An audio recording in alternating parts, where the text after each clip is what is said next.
Hello बच्चों, कैसे हो सब बच्चों। आज हम लोग बात करने वाले हैं वर्क फॉर एनर्जी के कुछ क्वेश्चन न्यूमेरिकल्स के ऊपर। तो सबसे पहला क्वेश्चन तुम्हें स्क्रीन पे दिख रहा है कि स्फेरिकल बॉडी है जिसका मास है 2 kg और स्टार्ट हो रहा है रेस्ट से, जिसमें काइनेटिक एनर्जी गेन किया 10,000 जूल और पूछा जा रहा है at the end of 5 second 10,000 joule kinetic energy gain किया।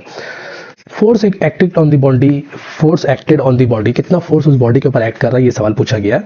तो सबसे पहली बात कि हम लोग यहाँ पर फोर्स निकालना है तो मुझे एक्सेलरेशन निकालना पड़ेगा, और अगर एक्सेलरेशन निकालना है तो फिर वेलोसिटी निकालना पड़ेगा। तो चलो पहले हम लोग वेलोसिटी को पता कर लेते हैं कि velocity at the end of velocity कितना हो रहा है काइनेटिक एनर्जी अगर इतना है तो हम लोग जानते हैं कि half m v square is equal to 10,000 joule दिया गया है, ठीक है ना। ये क्वेश्चन में दे दिया है। तो अब यहाँ से मास तो 2 kg, तो मास और 2 कैंसिल हो गया, तो v का वैल्यू अगर रूट चढ़ा देते हैं तो आएगा 100 मीटर पर सेकेंड। अब हम लोग को वेलोसिटी मिल गया है जब, तो हम लोग v is equal to u plus a t के फॉर्मूला से एक्सेलरेशन पता कर सकते हैं, क्योंकि v 100 है, u 0 है, एक्सेलरेशन पता करना है और t 5 सेकंड है। तो एक्सेलरेशन का वैल्यू हम लोगों को मिला 20 मीटर पर सेकेंड स्क्वायर। अब हम लोग देखते हैं कि फोर्स कितना, तो force is equal to mass into acceleration. Mass act कर रहा है उसके ऊपर, मास है 2 kg और एक्सेलरेशन एक्ट कर रहा है 20 मीटर पर सेकंड स्क्वायर, मतलब फोर्स का वैल्यू हो गया 40 न्यूटन। चलो ये दूसरा प्रॉब्लम है। यहाँ पे बोला जा रहा है कि एक बॉडी है जिसका मास है 1 kg begins to move under the action. एक फोर्स लग रहा है जो फोर्स टाइम डिपेंडेंट है, ये स्क्रीन पर दिख रहा होगा कि ये फोर्स टाइम के हिसाब से चेंज करेगा, टाइम डिपेंडेंट फोर्स है। अब पूछा जा रहा है कि आई और जे यूनिट है, एक्स एक्सिस और वाई एक्सिस का पावर डेवलप्ड, कितना पावर डेवलप्ड हुआ at the time of t is equal to 2 second will be. तो चलो यहाँ पर हम लोग ये करते हैं, सबसे पहले हम लोग फोर्स इज इक्वल टू क्या होता है, मास इंटू एक्सेलरेशन, और एक्सेलरेशन को हम लोग लिख सकते हैं dv by D T, derivative के फॉर्म में फोर्स। तो dv इज इक्वल टू हो जाएगा force by mass into D T. अब इसका इंटीग्रेशन करने ना शुरू कर देते हैं। तो जब टाइम 0 से t था उस वक्त वेलोसिटी 0 से, वेलोसिटी भी 0, जब टाइम 0 था तो वेलोसिटी 0, जब टाइम t हुआ तो सपोज कर लो वेलोसिटी v हुआ, क्योंकि हमें बोला बॉडी जो है begins to move under the action of force, शुरुआत कर रहा मूव करना। अब जब हम लोग इसका इंटीग्रेशन करेंगे तो अच्छा इंटीग्रेशन करेंगे, पहले इसको हम फोर्स का वैल्यू पुट कर लेते हैं, तो या m को उधर ही भेज सकते हैं। तो यहाँ पर क्या आ गया, 0 से v dv is equal to 1 by m, 0 से t, और जो बच्चा फोर्स, इस फोर्स का वैल्यू हम लोग पुट कर देते हैं, क्या है t i cap plus 3t square j cap. अब यहाँ पर अगर इंटीग्रेशन करते हैं तो ये होगा T square by 2 plus 3t cube by 3, मतलब चलो लिख लेते हैं टी क्यूब बाई 3, और टाइम है 0 से t, और ये v होगा, इसका रेंज है 0 से v। तो हम लोग को आंसर मिलेगा v is equal to 1 by m t square by 2 plus ये 3 कैंसिल टी क्यूब, ये टी और 0 पुट करने से ये हमको मिलेगा, ये m है, ठीक।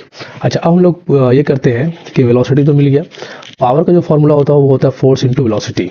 तो यहाँ लिखते हैं डॉट प्रोडक्ट में, अगर लिखना चाहे तो पावर इज इक्वल टू क्या होगा, एफ डॉट वी, ठीक है। तो फोर्स मेरे पास क्या है, अच्छा यहाँ पर आई कैप जे कैप छूट गया, तो ये आई कैप होगा और ये जे कैप होगा, इसी तरह यहाँ भी आई कैप होगा और जे कैप होगा। तो फोर्स का वैल्यू मेरे पास कितना है, t i cap plus 3t square j cap, dot दे देते हैं, और क्या है वेलोसिटी जो है 1 बाई एम है, तो 1 बाई एम को मैं बाहर लिख लेता हूँ, और T square by 2 I cap plus T cube J cap. अब जब इन दोनों का डॉट प्रोडक्ट करोगे ना तो क्या मिलेगा, आई और आई से मल्टीप्लाई करके टी क्यूब बाई 2 बन जाएगा, प्लस जे से मल्टीप्लाई करके 3t टू द पावर 5 बन जाएगा। अब मुझे पावर निकालना था 2 सेकंड में, तो power at the end of 2 second, power is equal to क्या हो जाएगा, मास 1 kg 1 पुट करते हैं, जब 2 पुट करोगे तो ये 8 बाई 2 टी का क्यूब, मतलब 2 का क्यूब 8 बाई 2 4 हो जाएगा, प्लस यहाँ पर जब 2 पुट करेंगे 2 टू द पावर 5 32 इंटू 3 96, मतलब पावर जो डेवलप होगा वो 100 वाट का डेवलप्ड होगा। चलो इस प्रॉब्लम को देखो, एक हीटर है जिसका पावर दिया गया है 200 watt, is use to heat water, पानी को गर्म करने के लिए यूज कर रहे हैं। Specific heat capacity of water जो है वो 4200 जूल पर केजी है। एफिशिएंसी ऑफ हीटर जो है वो 70% है। Time required to heat 2 kg पानी दिया गया फ्रॉम 0 to 60 डिग्री सेंटीग्रेड। तो सबसे पहले हम लोग यहाँ पे ये पता कर लेते हैं कि हीट करने 0 से 60 डिग्री करने के लिए कितने हीट का जरूरत पड़ता है। ठीक है, heat capacity remains constant over the temperature range of water. चलो ठीक है, तो हम लोग को बेसिकली निकालना है यहाँ पर द स्पेसिफिक हीट कैपेसिटी। फिर से पढ़ लेते हैं, water heater of power 200 watt use to heat water, the specific capacity इतना sufficient, time required to heat, कितना टाइम लगेगा हीट करने के लिए। तो मुझे बेसिकली यहाँ पे टाइम पता करना है। तो सबसे पहले पता करो कि क्यों कितना जरूरत पड़ा था। तो क्योंकि फॉर्मूला क्या है, MC डेल टी।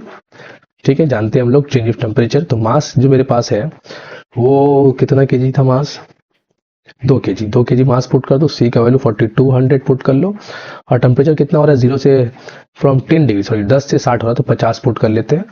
तो ये हो जाएगा 50 इंटू 2 100 हो गया, तो 42000 इतना जूल, इतना हीट का जरूरत पड़ेगा।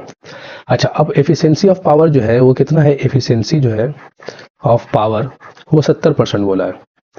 तो 70 बाई हीटर तो 200 वाट 2000 वाट का है, 70 बाई 100 इंटू 2000 ना। ठीक है 2000, तो यहाँ पे कैंसिल करते हैं 0 0, तो 2 0 कैंसिल, तो कितना हो गया 1400 वाट। ठीक, तो अब मुझे निकालना है कितना टाइम लगेगा। तो टाइम इज इक्वल टू हो जाएगा हीट बाई पावर। हीट कितना हीट एब्जॉर्ब किया डिवाइडेड बाई पावर से डिवाइड कर दो। तो हीट मेरे पास है वो 4200 है, नहीं 42,000 है। पावर कितना है 1400, तो 2 0 कैंसिल कर लेते हैं इसका, और 14 3 जा 42, तो 34 सेकेंड टाइम लगेगा। यहाँ पे कोई जीरो वगैरह तो मिस्टेक तो नहीं है, सब ठीक है ना। 4200 MC डेल्टी मास 2 kg। ठीक है, 70 बाई 100, तो 2 0 कर दिया, 1400 यहाँ तक आ गया था। ठीक है, 2000 स्पेसिफिक कैपेसिटी 4200, टेम्परेचर 10 से 60। चलो ठीक है, यहाँ पर एक मिस्टेक हुआ है शायद कि 50 इंटू 2 100, तो यहाँ पे एक जीरो और एक्स्ट्रा होगा, तो यहाँ पर एक जीरो और एक्स्ट्रा होगा, मतलब 300 सेकंड आंसर होगा। ठीक है, चलो नेक्स्ट प्रॉब्लम को देखो। एक फोर्स है F equal to 5 + 3y square act कर on a particle in y direction. ठीक है, where F is in newton and y is in metre. ये फोर्स है और डिस्प्लेसमेंट है। Work done by the force during the displacement y is equal to 2 से लेकर के y इज इक्वल टू 5 तक जब ये मूव करेगा तो कितना वर्क होगा ये बताना है। तो इस प्रॉब्लम में भी मुझे इंटीग्रेशन ही करना पड़ेगा, क्योंकि डिस्प्लेसमेंट फोर्स जो है डिस्प्लेसमेंट के हिसाब से वेरी कर रहा है, वेरिएबल फोर्स है। तो हम लोग जानते हैं कि dw integration of dw is equal to integration of F into dv। अच्छा, अब यहाँ पर ये वर्क जो है वो 0 से w हो रहा है।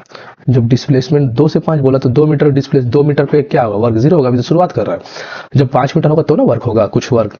ठीक है, तो यहाँ पे इंटीग्रेशन करने का मुझे मिलेगा w is equal to F का वैल्यू पुट कर लेते हैं, 2 से 5 है, रेंज चल रहा है, F कितना है 5 + 3y square, 3y square dy।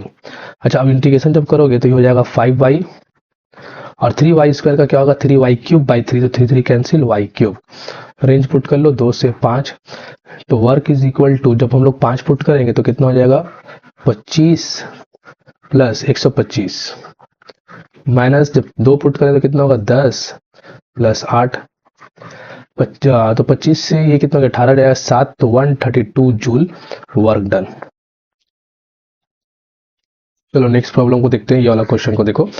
एक force acts on 30 gram particle, mass दिया हुआ एक पार्टिकल का 30 gram, is in such a way that position of the particle as a function of time is given. अच्छा, यहाँ पे पोजीशन जो है टाइम के हिसाब से चेंज हो रहा है। एक्स जो है मीटर में है, टी सेकंड में, और अल्फा जो है वो मीटर पर सेकंड स्क्वायर, मतलब अल्फा को एक्सीलरेशन ले लिया है, 1 मीटर पर सेकंड स्क्वायर में दे रहा है। The work done during the first 4 second, तो वर्क डन कितना होगा पहले 4 सेकंड में। तो एक काम करते हैं, पहले ये जो x दिया हुआ है इसे लेते हैं, फिर इससे हम लोग एक्सीलरेशन पता करते हैं। x equal to alpha t square, तो वेलोसिटी क्या होगा वो dx बाई dt होगा, तो हो जाएगा 2 अल्फा टी। और फिर जब डिफ्रेंशिएट करते हैं तो एक्सेलरेशन इज इक्वल टू आएगा 2 अल्फा। अब 2 और अल्फा का वैल्यू दिया हुआ 1, तो मतलब 2 मीटर पर सेकंड स्क्वायर ये एक्सेलरेशन हो गया। फोर्स का वैल्यू कितना हो जाएगा, मास इंटू एक्सेलरेशन, तो मास है 30 ग्राम, तो 30 22,000 ग्राम को केजी में कन्वर्ट कर लेते हैं इंटू 2, तो मतलब 60 बाई 1000, एक जीरो कैंसिल कर लो और 2 से काट सकते हैं, 3/50, इतना हो गया न्यूटन फोर्स। अच्छा, वर्क डन का जो फॉर्मूला होता है, work is equal to integration of force into dx। ठीक है ना। अच्छा, ये कहाँ से कहाँ तक चलेगा, ड्यूरिंग फर्स्ट 4 सेकंड, तो 0 से 4 ले लेते हैं, वर्क इज इक्वल टू, इसे हटाओ, तो वर्क इज इक्वल टू 0 से 4। अच्छा यहाँ पे एक मसला है कि फोर्स तो मेरा 3/50 दे रहा है, चलो ठीक है पुट कर लेते हैं 3/50। dx को हम लोग इंटीग्रेशन में, क्योंकि 0 से 4 सेकंड टाइम है तो dx डिस्प्लेसमेंट है तो इसको टाइम के फंक्शन में लाना पड़ेगा। तो यहाँ से देखो dx is equal to v into d होता है, तो dx इज इक्वल टू हम लोग लिख सकते हैं v इंटू डी टी, यहाँ पर दिया हो ना, अगर तुम इसको गौर से देखोगे तो dx is equal to v into d बनेगा।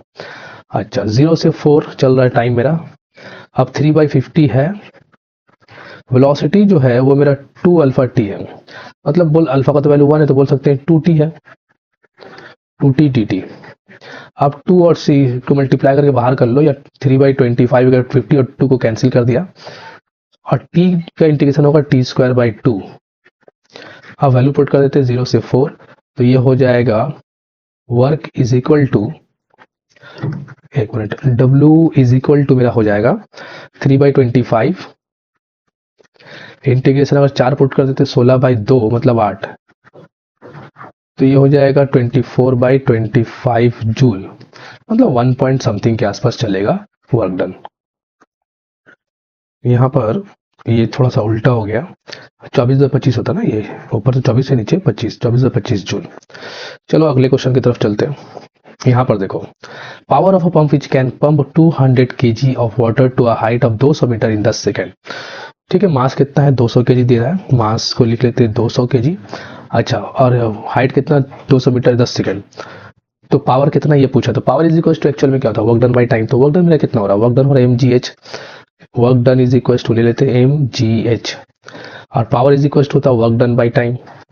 तो m कितना मेरे पास, m जो है मेरे पास वो दे रहा है 200 kg, जी का वैल्यू 10 बोला है लेने के लिए, और हाइट जो है वो 200 मीटर, और कितनी देर में क्या हो रहा है 10 सेकंड में, तो कैंसिल हो गया, तो मतलब हो गया 40000 इतना वॉट। तो हम लोग बोल सकते हैं इसको क्या ले लें, अगर 1000 से डिवाइड कर देते हैं तो 340 किलो वॉट, मतलब ऑप्शन ए करेक्ट होगा। यहाँ पर देखो, body moves a distance 10 meter along a straight line under the force 5 meter, if the work done is 25 joule the angle है, तो ये बहुत इजी ले लो प्रॉब्लम है ये। वर्क डन इज इक्वल हम लोग बोल सकते हैं एफ एस कॉस थीटा, तो वर्क मेरा कर रहा हूँ 25 जूल कर रहा है, फोर्स जो लग रहा है उसके ऊपर 5 न्यूटन, डिस्प्लेसमेंट हो रहा है 10, कॉस थीटा का वैल्यू तो ये 50 25/50 1/2 is equal to cos theta, तो थीटा का वैल्यू 60 डिग्री, तो ऑप्शन सी। ये प्रॉब्लम को देखो, एक मास है एम, कैपिटल एम कीजिएगा, सस्पेंडेड बाय वेटलेस स्ट्रिंग, एक स्ट्रिंग से लटक रहा है, हॉरिजॉन्टल फोर्स जो उसके ऊपर जरूरत है लगाने के लिए, horizontal force is that is required to displace it until the string makes an angle 45 degree. अच्छा, फोर्स निकालना मुझे, तो with the initial vertical direction is the horizontal force. ठीक है, चलो तो यहाँ पर सबसे पहले हम लोग एक काम करते हैं, पहले केस बना लेते हैं कि ये मान लो सीलिंग है और इससे एक मास एम, ब्लॉक मास एम का लटक रहा है, यहाँ से एक हॉरिजॉन्टल फोर्स ऐसे लगाया और ये उठ करके यहाँ चला आया। ठीक है, कितना हाइट पे गया वो, मान लेते h हाइट गया, और स्ट्रिंग का जो लेंथ था वो कुछ दिया नहीं है, मान लेते l लेंथ, तो ये जब h हाइट ऊपर गया तो h का जो वैल्यू होगा, ये रिलेशन याद रखना, अगर ये थीटा एंगल है तो h इज इक्वल टू होगा l minus l cos theta.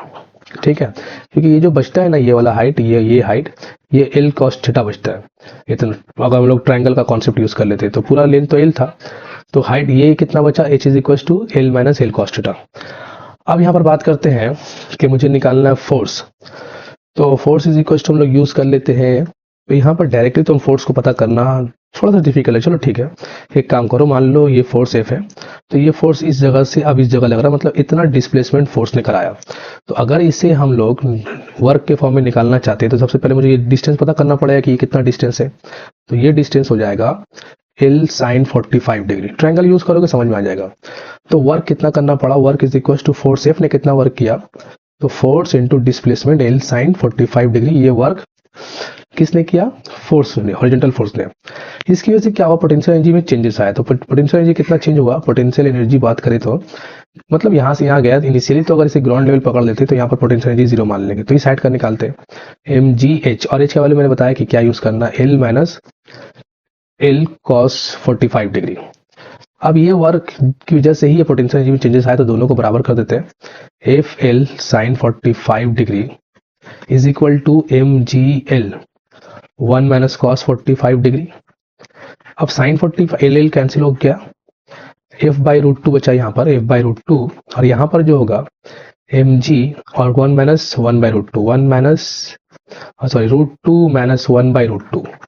अब रूट टू को कैंसिल कर लो तो f इज इक्वल टू क्या मिलेगा, mg ब्रैकेट में रूट टू माइनस 1, तो ऑप्शन होगा डी। चलो इसको देखो, 300 जूल वर्क किया गया है स्लाइड करने के लिए 2 kg ब्लॉक को इंक्लाइन प्लेन, एक इंक्लाइन प्लेन पर। ठीक, तो इंक्लाइन प्लेन बना लेते हैं पहले हम लोग यहाँ पर। चलो ठीक है, ऐसे बना लेते हैं। मान लो ये एक इंक्लाइन प्लेन है और इस इंक्लाइन प्लेन के ऊपर एक ब्लॉक है 2 kg का, उसको यहाँ से यहाँ स्लाइड करना है।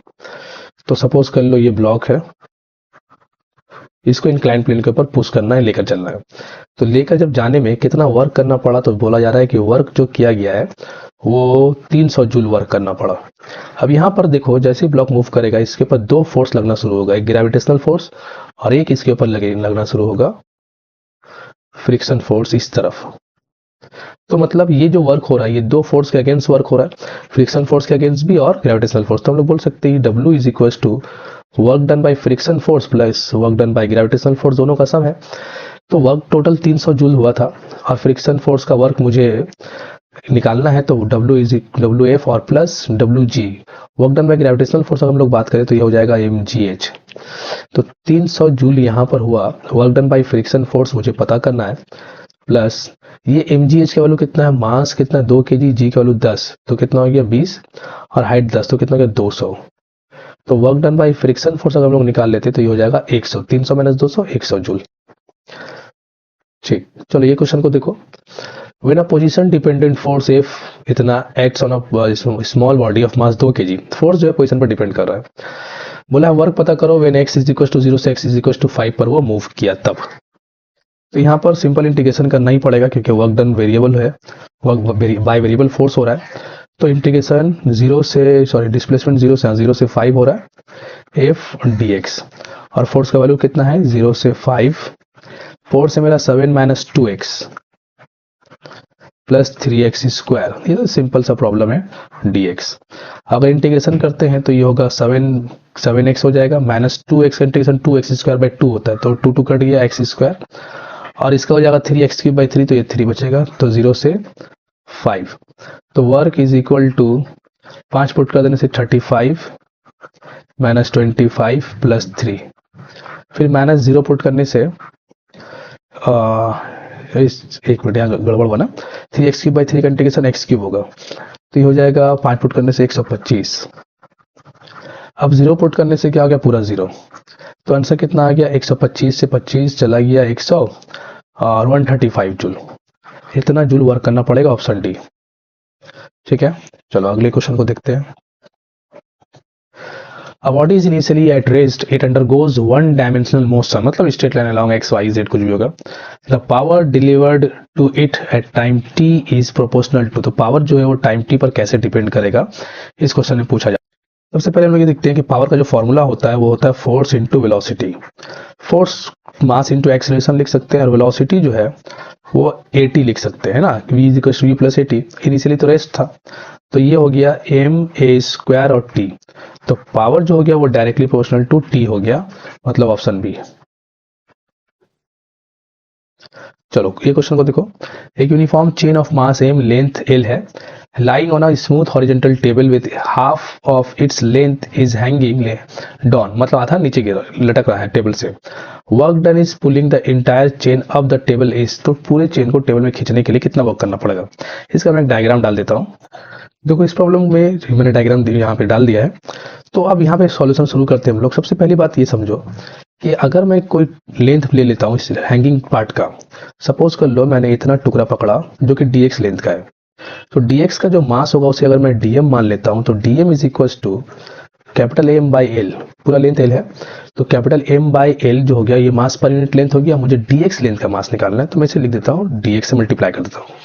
ठीक है, ये मास हो गया इतना। अब यहाँ पर देखो कि मुझे इस पूरे चेन को ऊपर खींचना है, तो 0 से लेकर के मान लो यहाँ पे 0 पकड़ लेते हैं और यहाँ तक l/2 लेंथ है।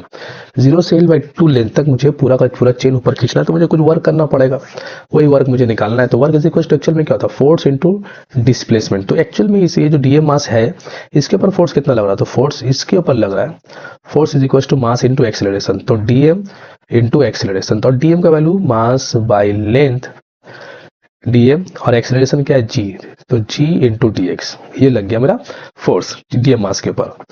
अब मैं वो बात करता हूँ वर्क क्या formula, work is equal to क्या था, इंटीग्रेशन फोर्स इंटू डिस्प्लेसमेंट। तो कहाँ से डिस्प्लेसमेंट 0 से l/2 dx। ठीक है, अब यहाँ पे देखो फोर्स का वैल्यू क्या है, m/l g x g dx। ठीक है, तो यहाँ पर मुझे एक चीज गड़बड़ हो रहा है यहाँ पर। अच्छा पहले लिखते हैं, क्या देखते हैं क्या मिस्टेक है। 0 से l/2 फोर्स m/l g, ठीक है, dx तो बार आ गया है फोर्स। अच्छा फोर्स इज इक्वल टू, ये तो मास लग रहा है इतना, एक्सेलरेशन हो गया g, और जो डिस्प्लेसमेंट है इसका नीचे की तरफ मान लेते हैं, यहाँ पर डिस्प्लेसमेंट जो है कर रहा है हो रहा है ये x डिस्प्लेसमेंट ले लेते हैं, तो यहाँ पर ये एक्सपोर्ट होगा। ठीक है, अब आते हैं हम लोग m/l g x dx हो गया ये। तो अब dx को m/l g भी पुट कर लिया मैंने, यहाँ पर x भी पुट कर लिया, dx हो गया। ठीक है, अब m/l को कॉमन निकाल लेते हैं, g x x का इंटीग्रेशन करेंगे तो l² x का इंटीग्रेशन क्या हो जाएगा, x²/2, 0 कुछ छोटा नहीं है। ठीक है, 0 से l/2। अब ये वाला हो जाएगा w is equal to mg/l और l²/4। ठीक है, ये पुट करने से l²/4 और नीचे ऑलरेडी 2 था तो l²/8, तो ये कैंसिल हो गया। ये क्या आ जाएगा, mgl/8। ऑप्शन है, हाँ ऑप्शन है सी। तो बच्चों ये लगभग 12 क्वेश्चन हम लोगों ने सॉल्व किया है, और भी बहुत सारे क्वेश्चन हैं जिसे हम लोग कंटिन्यू करेंगे अगले वीडियो में।